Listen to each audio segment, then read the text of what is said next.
Good afternoon, everyone. We are here to share with you our presentation on Nectar-Indunil by Kamala Markandia. This is brought to you by Sachila, Gimaya, Nipuni, Samudhika, Dinushi, and myself. So, as per the article of Barry Argyle, we would be taking you through the topics of background and time frame, Western and Eastern encounter, fatalism, urbanization and industrialization, life, women in rural India, literary devices, and the success of the novel. So, to begin with, background and time frame. So as we read the novel article, we see that this is the post-colonial India. So although Kamala Markandia carefully avoids any timestamps or historical markers in Nectar Sieve, the relationship between the Hindus and the Muslims, in the sense the relationship between Rukmani and the Muslims, so suggests that the novel is set before independence. So, in the text, we see that colonization means that the tribe leader's life, Rukmani's father, no longer held power, and the British funded businesses like the tannery and the hospital take over small villages, and also when India's economy fell on hard times, they had to face the economic downfall. And in the novel, you see that Nathan faces numerous financial difficulties because of this. And not to forget the Great Famine in India in 1943, which claimed 3 million lives, which could have been avoided. And with this, highlights the government loopholes. Kamala Markandia, does not forget to emphasize the fact or highlight the fact that the government failed to maintain the Indian economy stable or prosperous. So moving on to our next slide, um, Western and Eastern encounter. So we all know that an accident of history resulted in a long period of British rule in India. So as a result, Indians were exposed to Western culture very closely, which would have not been possible otherwise. So the West-East conflict, clash of culture, and social moral values are presented by Kamala Markandia's first-hand experience. So when we discuss further, Kamala Markandia has a lot of respect and faith in Indian values, but believes the Western impact is also necessary for rapid developments. In Nectar Seed, Rukmani and Nathan represents the East, whereas Kenny symbolizes the West.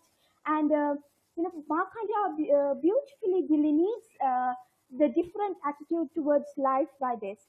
And secondly, Kennington, also known as Kenny, is a Western doctor and a social worker, and loves the Indian people, but is pained at their fatalistic attitude. And he has a sympathy, um, and he has a sympathy for the poor and suffering, but does not, like their passive attitude and lack of fighting spirit. So at the same time, Dr.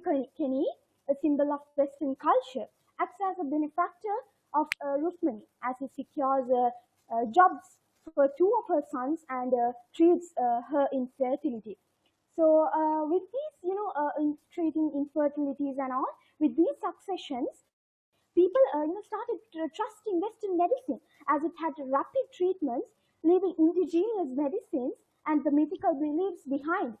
So, and also we can say that the hospital he builds in Rukmani's village is also a representation of a bank led by the Westerners.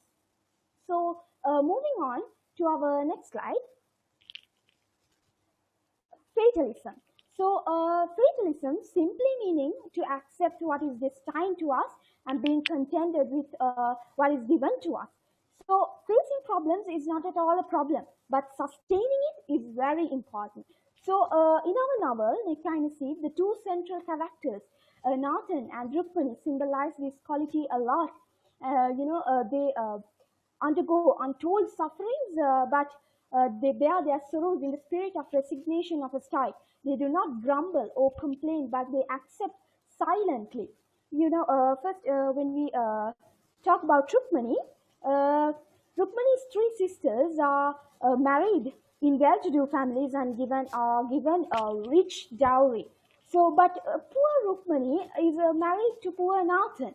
But without a shudder, she accepts a lot. She accepts fate that is her fate.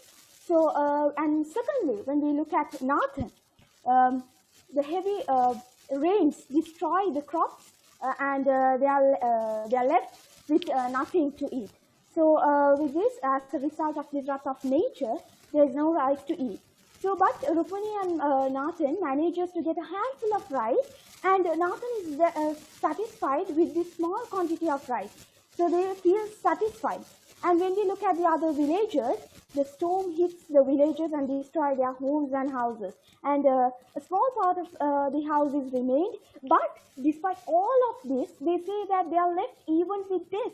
So this is a lot. They accept their fate. So thus, Kamala Markandeya brings out the fact that the Indian people's faith in religion and passive resignation to fate enables them to face hardships of life boldly without blaming anyone. But, however, it does not mean that Kamala Markandeya advocates the idea of fatalism. Rather, she presents the idea of fatalism realistically to present to depict the innocence of the people of the East. So, but in a way, you can say that fatalism is good. Looking at Rukmani, our protagonist in the novel, in a situation like that, you just can't lament and weep over everything you just can't have in life. So, in a way, fatalism is good, and that's all. And over to our next slide, and the mic is yours, Sachila. Thank you, Safiya. Urbanization and how agriculture transforms the outcome of agriculture rural Maharashtra was urbanization and land. These are visual specifics of urbanization and now. Even though in dynamic high how money donates to the society. Occupation of work by now. Even in urban family after nothing so industrialization dominates the society over agriculture. Sachila, excuse me. Sachila, can you switch off the video and speak? Otherwise, your voice is not clear. When we go to our next topic, life. When we come to the topic life, Nectar and Sieve is a piece of life realism. How unexpected circumstances affected on life in an unpredictable moment is highlighted in the novel, with the death of Nathan and two sons, and how weather affects makes devastating effects on their crops and their lives is elaborated in the novel, and also the success of Markandeya in emphasizing inevitable truths such as death, loss, sorrow, and ravages of time are evident in the novel. Contentment is the ultimate way of being happy, and that's what the Rukmani, the protagonist in the novel, exactly does. Even after the death of Nathan and her two children, she managed to overcome, giving out the moral that no matter what happens, life has to move on. Moving on to the next topic, women in rural India. Women in rural India is another facet Markandeya talks about. The protagonist itself is set an example for women in rural India. Overburdened responsibilities, barrenness, and obsolete practices such as child marriage are obstacles that they need to overcome. And even the birth of a girl in a South Indian family is considered as something despised and destitute because they financially doesn't support the family and also need to make a dowry when they are married. So women in rural India is a kind of exclusion in Indian society, and even the education is not there for women. And so that's all. From here, Gimaya will continue. Thank you. Thank you, Sachila. Literary devices. I'm going to talk about some literary devices in the novel Nectar and Sieve by Kamala Markandeya. Under the language, we can find discourse markers, punctuation marks, rhetorical questions, and figurative language. Especially the figurative language and rhetorical questions used to beautify and color the language. Under the figurative language, I brought out point of view, Markanda's novel, written in first person of narration form, a person narrative is a mode of storytelling in which a storyteller recounts events from their own point of view using first person, such as I, us, our, and ourselves. As an example, in the novel, beginning with a flashback, sometimes I think that my husband is with me again. The next device I brought out is irony. Normally, irony signifies the opposite typically of humor or emphatic effect, whereas irony, situational irony, and verbal irony. I have caught one example from the novel. Two of her sons die. This is ironical because expecting son is an Indian family is most common because economically they want to fix their families. But at the end of the novel, we can see Ira, the daughter, is the one who fixed the economically rather than the sons. Next one is symbolism. The most common two symbols are hospital and tannery. Hospital, sprouts and white, which symbolizes piety, modernization and enhances the establishment of modern medical science in India, and tannery, social baseness, 20th century of industrial rapacity, urbanization, industrialization, development of economy are symbolized, and just juxtaposition, especially build up between two objectives. Here in the novel, mainly between rural and urban, town and village, and eastern and western encounter. Imagery. Lastly, I have brought imagery as a literary device, which is most common in the novel. Here I have brought an example for imagery from the novel, smooth skinned. This gives the effect of tactile, which is known as tactile imagery. And there are more like visual imagery, auditory imagery, gustatory, olfactory, and organic imagery. I move into next slide. Success of the novel.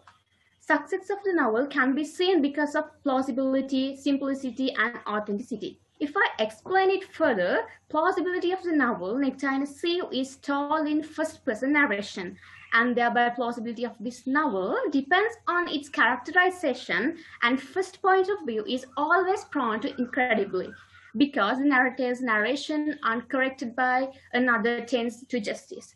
Simplicity. When we go on reading, we find very simple language that makes the readers very comfortable. Here the language is very simple and they maintain simplicity. And finally, I have brought authenticity, one employing an idealistic philosophy and shaped by its demands. We can see that the novel's shape and the placing commends the language that grows from metaphor to symbol. Markanda makes sure to keep the authenticity of the novel by using authenticity, plausibility, and simplicity. So I end our presentation. Thank you for listening.